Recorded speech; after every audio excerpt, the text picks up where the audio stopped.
हमेशा से जो है नेशनल मीडिया के एक चहीते हैं और आप हमेशा से कुछ ना कुछ कंट्रोवर्सी में घिरे रहते हैं, आखिर इसकी क्या वजह है? देखिए, पहली चीज तो मैं ये कहना चाह रहा हूँ, हक बयान करना अगर से कंट्रोवर्सी है तो कंट्रोवर्सी ऐसी खुबूल है राशिद खान जी। सच्चाई बयान करना अगर से जुर्म है तो बेशक ये जुर्म राशिद खान मुस्तकबिल में करते रहेंगे, क्योंकि आज आप देखेंगे कि सच्चाई बात करने के लिए लोग डरते हैं, झूठ का बोलबाला है। अगर मैं नेशनल मीडिया पर मुखातिब होते हुए आवाम से अगर से मैं सच बयान करता हूं और उसको लोग कंट्रोवर्सी बना देते हैं तो इसमें मेरी गलती नहीं है। जैसा कि मैं आपको बताता चलूं कि एक कंट्रोवर्सी हुई थी कि जब मैं नेशनल मीडिया पे मैंने कहा था कि आरएसएस को बैन कर, इसकी एक वजह 1925 में आरएसएस कायम हुई जी। क्या 3 बार बैन नहीं हुई आरएसएस? बिल्कुल। 1948 में बैन हुई, 1975 में बैन हुई, 1992 में बैन हुई और कई दहशतगर्द वाकयात में आरएसएस का हाथ है। उस वक्त मैंने कहा था कि आरएसएस को बैन कर, तो क्या ये कंट्रोवर्सी हो गई? बिल्कुल। मैंने कहा था कि राशिद खान जब तक जिंदा है हिंदुस्तान को हिंदू राष्ट्र बनने नहीं देगा, क्या ये कंट्रोवर्सी है? नहीं। मस्जिद को आबाद करो बोलना, क्या ये कंट्रोवर्सी है? अब मसाजिदों के पर, दरगाहों पर सर्वेओं की बात करते हैं, तो इसके मजम्मत करते हुए अगर से मैं सच बयान करूंगा तो क्या ये कंट्रोवर्सी है? अगर से लोग इसको कंट्रोवर्सी कहते हैं तो कहने दो। शान रिसालत में कोई गुस्ताखी करता है तो क्या राशिद खान खामोश बैठेगा? राशिद खान तो सच्चाई बयान करेगा। अब ये चीज को अगर कंट्रोवर्सी को लेते हैं तो लेने दो, पर मेरी आवाज तो दबने वाली नहीं है। हक तो मैं बयान करते रहूंगा, सच्चाई तो मैं बयान करते रहूंगा। और एक चीज है राशिद खान साहब, आप हमेशा से जो है हर मुद्दे पर, चाहे वो मुसलमानों पर जुल्म हो या शहीद मस्जिद के बारे में हो या फिर जो है कुछ भी ऐसा मुद्दा हो जो कांग्रेस पार्टी के खिलाफ होता है, उस पर पहला बयान देते हैं, तो इसकी वजह क्या है? मतलब आप अपनी कांग्रेस पार्टी से इतनी मोहब्बत करते हैं या फिर आपके नेचर में है कि आप मतलब कोई जुल्म बर्दाश्त नहीं कर सकते या किसी पे होते हुए बर्दाश्त नहीं? देखिए, पहले तो मैं आपको कह दूं कि कांग्रेस की बुनियाद है सेक्युलरिज्म और दस्तूर हमारे हक देता, दस्तूर हमारे इजाजत देता और बाज़ाब्ता आर्टिकल 19 कहता है कि आपकी आवाज को आप बुलंद करो। तो जहां भी नाइंसाफी होती, खुसूसन मुसलमानों के साथ, हमारे हिंदू भाइयों के साथ, तो बेशक राशिद खान सबसे पहला कदम उठाता है, सबसे पहले बयान देता है और हाल हकीकत बयान करता है। और अगर से कोई घिनौना चेहरा है पर्दे के पीछे तो पर्दे को फाश करके घिनौना चेहरा आवाम के सामने लेके आता है। और एक चीज राशिद खान साहब, अभी जो है आपके कांग्रेस हुकूमत का पूरा 1 साल मुकम्मल होने को है तेलंगाना स्टेट में, तो मेरा आपसे ये सवाल है कि ये कांग्रेस हुकूमत अभी तक आवाम में क्या पहुंचाई? जो उनका वादा था 6 गारंटीज का, उसका आज तक क्या हुआ राशिद खान साहब? देखिए, पहले तो तेलंगाना की आवाम का मैं शुक्रगुजार हूं कि एक सच्ची और सेक्युलरिज्म के बुनियाद पर टिकी हुई कांग्रेस को आपने हुकूमत में लाई जी। और मुकम्मल तरीके से 1 साल हमारी हुकूमत का पूरा होने आ गया रियासत तेलंगाना में।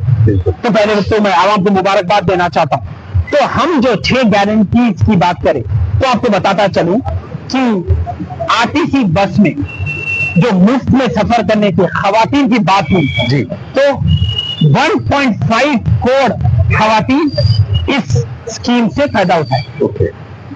50 लाख घरों को 200 यूनिट बिजली से फायदा हुआ। और आपको बताता चलूं कि आरटीआई रिपोर्ट करीम अंसारी की, ये मैं नहीं कर रहा हूं, आरटीआई रिपोर्ट है अगस्त की, 42.3 लाख लोगों को 500 रुपए सिलेंडर से फायदा हुआ। लेकिन हमारे 10 लाख रुपए राजीव आरोग्य इंश्योरेंस से लोगों को फायदा हुआ। और जब आप बात करेंगे, मुझे पता है आप कौन सी चीज को ले लेके बात करने वाले, इंद्रम्मा इल्लू की जी, तो बहुत जल्द ये जो सर्वे हो रहा है रियासत तेलंगाना में 95% पूरा हो चुका है। सर्वे के बाद इंद्रम्मा इल्लू भी हम देना शुरू कर देंगे। उसके बाद में रही बात एक खातून को 2500, फिर जईफ खातून हजरात को 4000, वो भी इंशाल्लाह हम देना शुरू कर देंगे। लेकिन आप देखेंगे कि माजी में जो हुकूमत थी वो हुकूमत और हमारी हुकूमत में कितना फर्क है। 10 साल की दौरे हुकूमत में केसीआर कुछ नहीं कर सका रियासत तेलंगाना। ये सब चीज हमारे रेवंत अन्ना एक साल में मुकम्मल तरीके से करके बताए। केसीआर साहब उस वक्त वादा करे थे नौकरियों का, 50,000 नौकरियों का, हमारे रेवंत अन्ना एक ही साल में 50,000 नौकरियों का नोटिफिकेशन जारी कर डाली, जिससे नौजवानों को फायदा हो रहा। और आगे 1-2 महीने के अंदर 30,000 नौकरियां का नोटिफिकेशन भी जारी होने वाला है। अब इससे बेहतरीन चीज मैं क्या बताऊं हमारे कांग्रेस जमात की। लेकिन मेरा ये सवाल है राहुल खान से, आज भी कई लोगों को, मेरे को खुद ही आज गैस सिलेंडर नहीं मिला, मेरे पास भी देखिए 200 यूनिट फ्री स्कीम नहीं आई, तो फिर ये किसको मिली है? मतलब देखिए मैं आपको हैदराबाद से हटके मिल रही है। देखिए मेरा मन धड़क कोई आंकड़ा नहीं है। मैं जो आंकड़ा बोला आरटीओ रिपोर्ट के हिसाब से 42.5 लाख घरों को फायदा हुआ, 500 सिलेंडर, वो शायद उसमें आपका घर नहीं था। नहीं, लेकिन हमारे चलो आपका घर आ जाएगा। कई लोगों से यही सुनने में आया कि उनको गैस भी नहीं मिली, इलेक्ट्रिसिटी फ्री भी नहीं है। देखिए आबादी कितनी है रियासत तेलंगाना की? 4 करोड़। 50 लाख घरों को 200 यूनिट बिजली मिल चुकी, इसलिए शायद आपका घर नहीं था। इंशाल्लाह कल आपका घर आ जाएगा। ये हम आपको कहते देते तो रेवंत अन्ना की हुकूमत पीपल्स गवर्नमेंट है, आवाम की हुकूमत है, यहाँ कोई तानाशाही नहीं चलती। अभी आप आवाम की हुकूमत जिसको बोल रहे हैं आप, पीपुल्स गवर्नमेंट जिसको बोल रहे हैं आप, वो गवर्नमेंट से आज हैदराबाद पब्लिक निहायत ही नाराज है, क्योंकि हाइड्रा, मूसी रिवर फ्रंट, ये सब चीजों को लेके आवाम बिल्कुल नाराज है और आवाम नेक्स्ट टाइम वोट नहीं देने का इरादा करके बैठी। इसके बारे में आप देखिए, आवाम में ये शऊर अभी बेदार नहीं हुआ कि Musi river front development project क्या है, हाइड्रा क्या है। ये Musi river front development project कुछ अलग चीज है, हाइड्रा अलग चीज है। फिर मैं हाइड्रा के बारे में आपको सुनाता चलूं। एफटीएल लैंड जो तालाबों के पास रहती, बफर जोन जो रहती, नाजायज तरीके से वहां पे एनक्रोचमेंट हो चुका है। तो हाइड्रा वो जितना भी एनक्रोचमेंट है उसको मिसमार कर रही है नालों को बचाने के लिए। सरजमीन दक्कन पे कई हजारों ऐसी तकलीफात है, उसमें से एक ऐसी तकलीफ थी नालों की। नालों से तालाबों से पहचानी जाती थी हमारी रियासत दक्कन इस सरजमीन पे। अब वो तालाबें सूख गए, तालाबों को वापस उसको कायम करना, एफटीएल लैंड को महफूज करना, बफर जोन को महफूज करना, सरकारी जमीनों को महफूज करना, ये काम हाइड्रा कर रही है।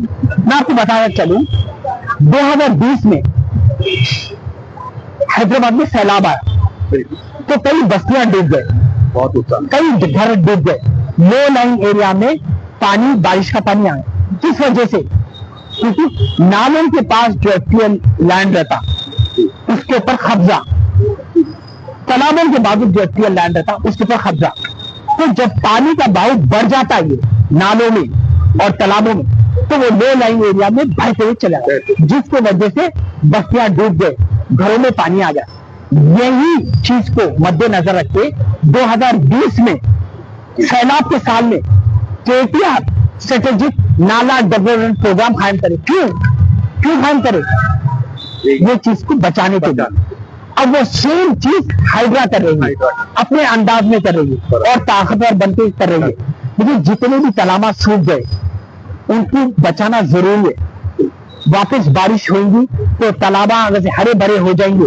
एफटीएल लैंड और बफर जोन पे जितने भी तामीरात है उसको डिमोलिश करके वो इमारत को अगर से मिसमार कर अगर से जमीन सही रखेंगे तो लो लाइन एरियाज में नहीं जाएंगे। और आपको मैं बताता चलूं, जो एफटीएल की जो जमीन रहती, फुल टैंक लेवल जिसको बोलते, अगर से हम इमारत तामीर कर देते तो इसका पूरा ड्रेनेज का नजेस पानी तालाब में जाता है, इकोसिस्टम अनबैलेंस होगा।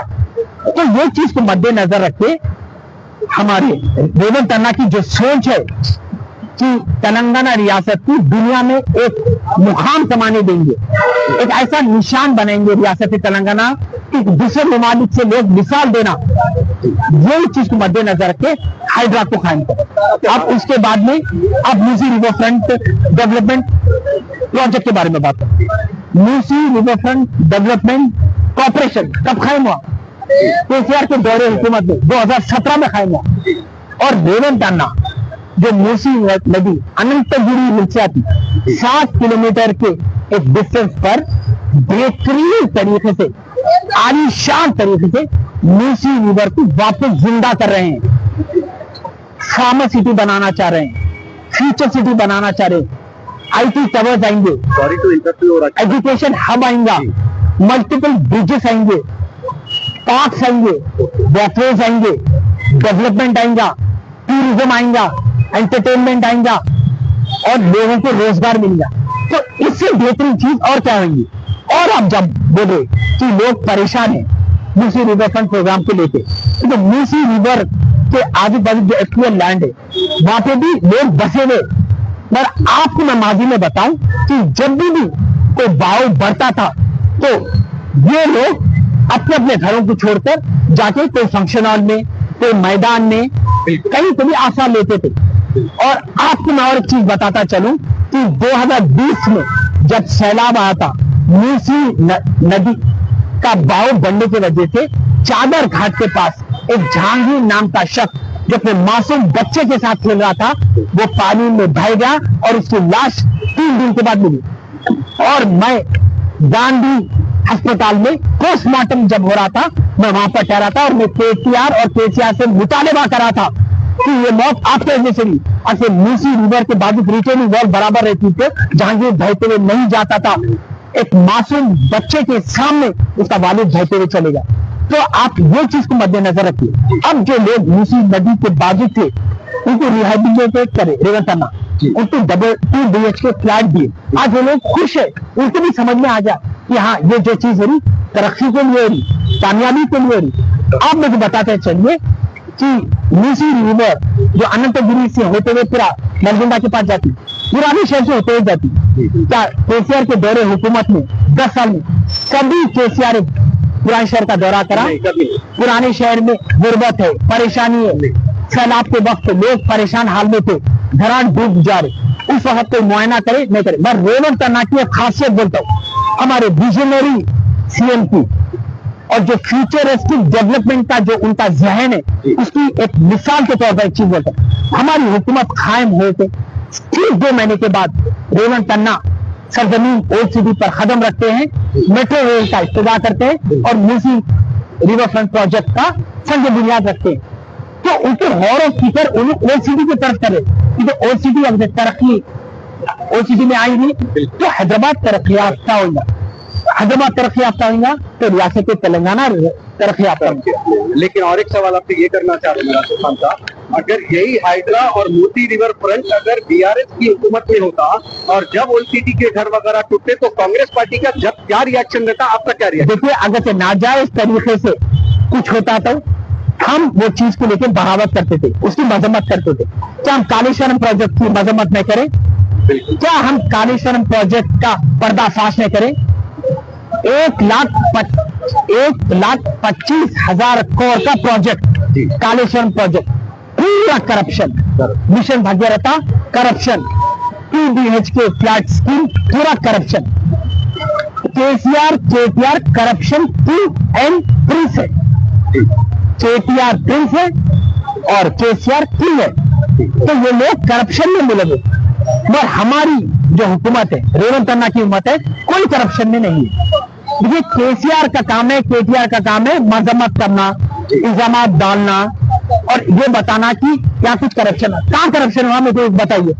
अडानी को लेकर परेशान, अरे अडानी पे जो 100 करोड़ आए थे यंग इंडिया स्किल यूनिवर्सिटी के लिए, रेवंत अन्ना वापस कर डाले। रेवंत अन्ना बोले कि हमारा रियासत तेलंगाना का बजट 3 लाख करोड़ है, तो ये 100 करोड़ हमें नहीं चाहिए, हमें कोई कॉन्ट्रेंसी नहीं चाहिए। देखिए भाई, कोई दूसरी रियासत में कुछ हो रहा तो लेना देना हमारा नहीं है, पर हमारी रियासत तो शफाफ दामन है हमारा साफ। तो रेवंत अन्ना क्या करे, 100 करोड़ वापिस कर डाले, 1 रुपया भी ना खर्च करे। तो अब जब हम कोई भी राह अमल को आवाम के दरमियान लेके आ रहे तो इसमें आवाम का फायदा है। देखिए, केटीआर, केसीआर, हरीश राव, किशन रेड्डी, जो भी लोग हैं वो मजम्मत करते, करने दो, ऑपोजिशन है, उनका काम है। हमारा काम है आवाम के हित में काम करना, जो रेवंत अन्ना करते। और आपको बताता चलो, रेवंत अन्ना रियासत तेलंगाना में 1 साल के अंदर 93,000 करोड़ का इन्वेस्टमेंट लाए। ये अपने आप में एक तारीखी चीज है। और आपको मालूम कि केसीआर के दौरे हुकूमत में 8,000 से भी ज्यादा किसान शहीद हुए। मगर हमारी जब से हुकूमत आई, रेवंत अन्ना की डेरे सदारत में 50,000 करोड़ फार्मर्स के वेलफेयर स्कीम पर खर्च किया। ये आप देखो मिलिया। अच्छा ये बताइए आप, रियासत तेलंगाना को छोड़कर अभी जो नेशनल में हो रहा है, जैसे कि संभल मस्जिद की जो है 5 मुसलमान को शहीद किया गया है और मस्जिद के सर्वे पे कुछ बातचीत कर रही है, तो उसके बारे में आपका क्या ख्याल है? मतलब ये क्यों हो रहा है, इंडिया में कब तक ऐसा चलेगा? देखिए ये कब तक साजिश की? देखिए ये सिलसिला जब तक चलता रहेगा, जब तक आरएसएस रहेंगी, विश्व हिंदू परिषद रहेगा, बजरंग दल रहेगा, हिंदू वाणी, संघ परिवार और इनका जो माई बाप है बीजेपी, जब तक बीजेपी है ये चीजें चलते रहेंगी। एक बाबरी मस्जिद का एक फैसला है सुप्रीम कोर्ट का, मुसलमान कबूल कर लिए। उसके बाद ज्ञानवापी का सर्वे की बात आई, मथुरा की बात आई, फिर संभल का जो वाकया है। देखिए मस्जिद में इबादत होती है और अब इबादत गांव में आप सर्वे की बात करते हैं, तो आप बबूला तो इंसान होंगे ही। अब उसके बाद में ख्वाजा मोइनुद्दीन चिश्ती की दरगाह, जिसे हम ख्वाजा गरीबुन नवाज भी कहते हैं, ख्वाजा गरीबुन नवाज कहते हैं, और उनके मानने वाले लाखों करोड़ों में। अब वो दरगाह की अजमेर कोर्ट सर्वे की जब याचिका आई, इसमें पिटीशन आई, तो पिटीशन एक्सेप्ट करके archaeological survey of India, Dargah committee और माइनॉरिटी अफेयर्स मिनिस्ट्री को नोटिस भेजी। ये नोटिस भेजने का मतलब क्या है? देखिए हिंदू सेना का एक सदर विष्णु गुप्ता एक पिटीशन फाइल करता कि ये दरगाह पे शिव मंदिर हुआ करती थी। अरे बाबा ये दरगाह 800 साल पुरानी है, आप बोल रहे शिव की मंदिर, शिव की पूजा हुआ करती, पूजा की इजाजत, सर्वे की इजाजत, इससे तो पूरा हैदराबाद जमीन। मैं उस वक्त भी जब ज्ञानवापी सर्वे की बात करा तो मैंने कहा था नेशनल टीवी पर बैठ के डिबेट में, सैकड़ों डिबेट में मैंने हिस्सा लिया और कई मेरे बयान थे कि ये पूरे सर्वे की बात रहेगी। ये जो मस्जिदों के अंदर मंदिर को ढूंढा जा रहा, दरगाहों के अंदर मंदिरों को ढूंढा जा रहा, ये पूरा 1991 प्लेसेस ऑफ वर्शिप एक्ट को वायलेट करता। तो एक्ट का क्या? अब ये हिंदुस्तान ऐसा चलेगा तो पूरा हिंदुस्तान आगे जलने वाला है। यही चीज को मद्देनजर रख के हमारे राहुल गांधी साहब क्या करें? नफरत के बाजार में मोहब्बत की दुकान पे, पर वो बीजेपी को समझ में आने वाली है नहीं, उनके सिर्फ जुम्मेबाजी होती, फिरका परस्ती, हिंदुत्व, उसके बिना पे ये लोग आके वोट मांगते। अब हिंदुओं के जज्बात को ऐसा उकसाया जा रहा कि ये बताया जा रहा कि वो दरगाह में शिव की मंदिर थी, ये मस्जिद में हिंदुओं की एक मंदिर थी। अरे बाबा हिंदू चाह रहा ही नहीं, हिंदू अपनी जिंदगी में खुश है, मुसलमान के साथ वो जीना चाह रहा है, वो अपने मंदिरों में खुश है। ये जो फिरका परस्त सोच रखने वाले सियासतदान और ये कम्युनल पार्टी बीजेपी, ये चीज कुछ सारी, तो ये हिंदुओं को भी समझना चाहिए, मुसलमानों को भी समझना चाहिए। और आपको मैं कहता चलो, ख्वाजा गरीबुन नवाज की दरगाह, क्या ये दरगाह में सिर्फ मुसलमान जाते, सिख जाता, ईसाई जाता, कई हमारे हिंदू भाई जाते अपनी हाजत पेश करके दुआ करते अल्लाह से, क्या उनके जज्बात को अब ठेस नहीं पहुंचने वाली है? और अब याद रखिए, अगर से ये चीज आगे बढ़ेगी तो अगर मुसलमान सड़कों पे उतरेंगे तो मुसलमान के सफों में हिंदू भी शामिल हो जाता, तो हिंदू भी मानने वाला है ख्वाजा गरीबुन नवाज। ये ऐसा अगर से चलते रहेगा बीजेपी का फलसफा, तो रोकेगा कौन? रोकेगा कांग्रेस रोकेगी। हमारे जैसे कायदीन जो कांग्रेस के रिपोर्ट है, जो सेक्युलरिज्म बचाना चाह रहे, दस्तूर को बचाना चाह रहे, जमहूरियत को बचाना चाह रहे, हम रोकेंगे। चाहे इसका कॉन्टेंट की बोलते बोलिए, चाहे आप उसको कोई नाम देते बोलिए, राशिद खान की तो आवाज बुलंद रहते रहेंगी। क्यों? तो भाई आपको और एक चीज सुनाता चलूं, देखिए हिंदुओं के बारे में बात करना ना बहुत है, बराबर। हिंदुओं के बारे में हम भी बात करते, चाहे रेड्डीज रहने दो, कम्माज रहने दो, वेलमाज रहने दो, ब्राह्मीज रहने दो, क्षत्रियाज रहने दो, शूद्राज रहने दो, वैश्याज रहने दो, उनके बारे में बात करने वाले बहुत है। बेशक बात करने देंगे, हम भी बात करते, मुसलमानों के बारे में बात करने वाले थोड़े कम है। और जब रियासत तेलंगाना की बात आती तो नेशनल टीवी ये समझती कि रियासत तेलंगाना में सिर्फ एक ही शख्स है जो मुसलमानों की रहबरी करते हुए मुसलमान की आवाज बुलंद करता, वो है असदुद्दीन ओवैसी। बिल्कुल गलत। राशिद खान अभी जिंदा है, राशिद खान के ऐसे कई कांग्रेस के मुस्लिम कायदी जिंदा है। तो नेशनल टीवी को हमको ये समझाना था उस वक्त कि सिर्फ एक असदुद्दीन ओवैसी का बयान मुसलमानों के हित में आता बोलकर नहीं है। हम भी है, हमको भी पता है दस्तूर क्या है, हमको भी पता है हक कैसा बयान करना, और ये बात आवाम को समझना चाहिए कि आप एतबार कर रहे हैं कोई खायद पे, एतबार करो, पर साथ ही साथ दूसरे की भी बयान पे तवज्जो दो, उसको कॉन्ट्रोवर्सी का नाम मत बोलो। अच्छा, आप अभी अभी बोले हैं कि राहुल गांधी की जो है मोहब्बत की दुकान, नफरत का बाजार खत्म करने की, लेकिन जैसे हुकूमत अपने तेलंगाना में कांग्रेस की आई, जयनूर में फसाद हुआ और ऐसे कई जगह फसादात हुए, तो उसके बारे में आपका क्या बोलना है? मतलब मोहब्बत की दुकान सिर्फ बोलने के लिए है या अमल करने के लिए? देखिए, मैं आपको बोलता हूं, बिल्कुल ऐसे चंद वाकये हुए जो नाखुशगवार थे, हम इसको कबूल भी नहीं कर सकते, पर कांग्रेस की हुकूमत बेबाक तरीके से ये चीज की पैरवी करी। जैसा कि मैं आपको बोलता हूं, गुस्ताखे नबी यति आनंद सरस्वती हमारे हुजूर सल्लल्लाहु अलैहि वसल्लम की शान में गुस्ताखी करता है, तो रियासत तेलंगाना में राशिद खान का पहला कंप्लेन, पहला बयान एफआईआर, उसके बाद में हमारे कैम्ब्रिज के चेयरमैन फहीम साहब के जेर निगरानी में एक कांग्रेस का डेलीगेशन जाके एडिशनल डीजीपी महेश भागवत को एक रिप्रेजेंटेशन देता है कि ये जो यति आनंद सरस्वती मलूल, इसके खिलाफ सख्त कार्रवाई करे। क्या ये कांग्रेस के खायद नहीं थे? उसके बाद में जब जयनूर की बात आती तो हम जयनूर को लेके भी बयान दिए, उसके बाद हम भी रिप्रेजेंटेशन ले जाके जयनूर को दिए।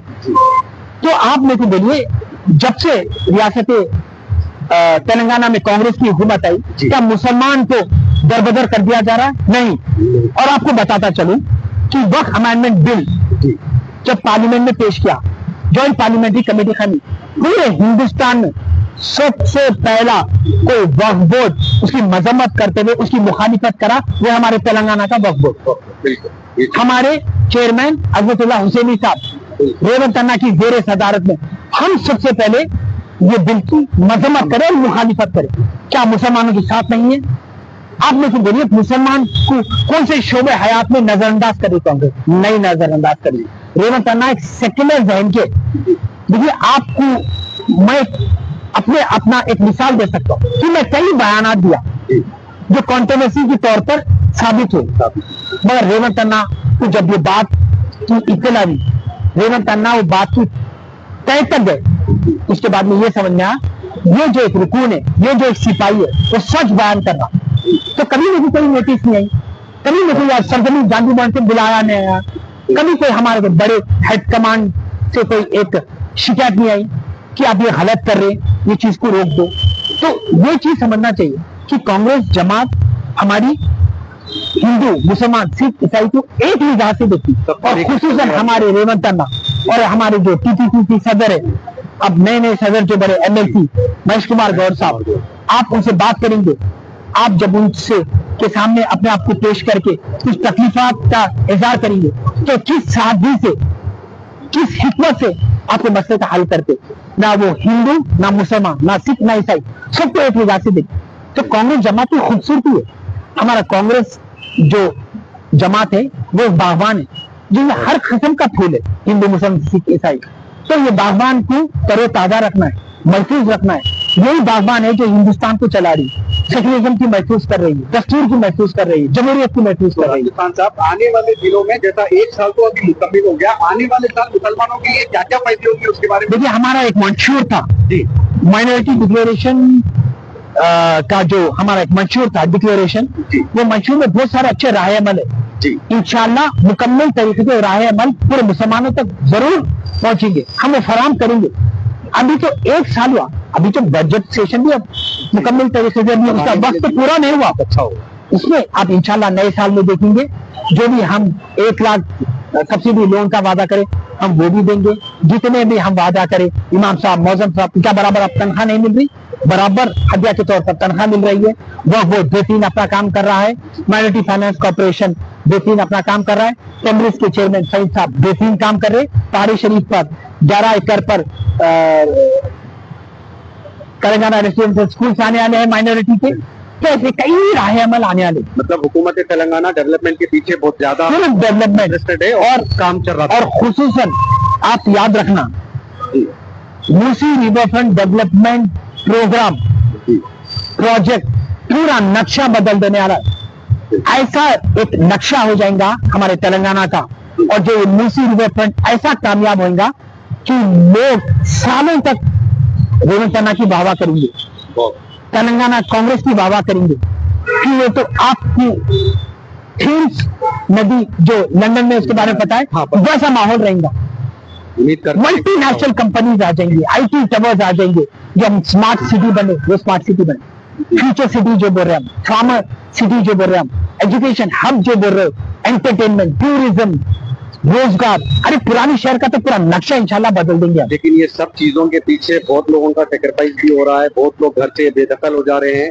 जो फैमिलीज में 8-8 लोग थे उनको भी 2 बेडरूम दिया जा रहा है ये सारे चीजों को डेवलपमेंट करने में। तो वो फैमिलियों का मानना ये है कि घर में अगर 8 मेंबर थे तो उन्होंने 2 BHK में कैसे सर्वाइव। देखिए आप जो जगह पे जैसा कि कोई भी अब खानदान की आप बात कर रहे हैं जिसमें 8 लोग रहते उनको डबल बेडरूम फ्लैट मिल रहा, लेकिन वो लोग जो पहले से बसर कर रहे हैं वो तो गैर कानूनी जगह है, वो तो इलीगल जगह है। अरे आप नाजायज तरीके से ना हक की आपको बिरयानी चाहिए क्या, हक की वक्त की रोटी चाहिए, हक की एक वक्त की रोटी बस, हक की चीज आपको मिल रही है। बहुत अच्छा जवाब।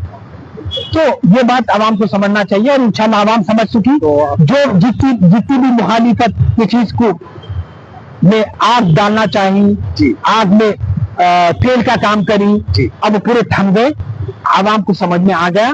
अब आप देख रहे अल्लाह के फजल करम से रियासत तेलंगाना हाइड्रा को और मूसी रिवरफ्रंट को लेकर कहीं भी एहतजाज नहीं हो रहा, कहीं भी उसकी मुखालिफत नहीं। तो आवाम को समझ में आ गया ये हमारी बेहतरी के लिए। आप पुरानी शहर का नक्शा देखें, आप कभी जाके नक्शा देखिए, अब इंशाल्लाह 3 साल के बाद मुस्तकबिल में जाके देखेंगे कि आप पुराना शहर बदल जाएगा, हाईटेक सिटी के साथ तरक्की ला देंगे हम, ये हम वादा करते हैं। उम्मीद करते हैं हम, और आपका बहुत बहुत शुक्रिया कि आप अपना कीमती वक्त एसएनएन मीडिया को हमारे खुसूसी प्रोग्राम सीधी बात चलते चलते में आप अपना वक्त दिया और हमारे नाज़रीन को समझाए कि रियासत में हुकूमत ये तेलंगाना और वजीर आला रेवंत रेड्डी की क्या अहमियत है और डेवलपमेंट का काम कैसा होगा। तो इंशाल्लाह हमारी नाज़रीन भी समझ जाएंगी इस चीज को, और हम फिर से आपका शुक्रिया अदा करते हैं कि आपने हमें बहुत अच्छा वक्त दिया।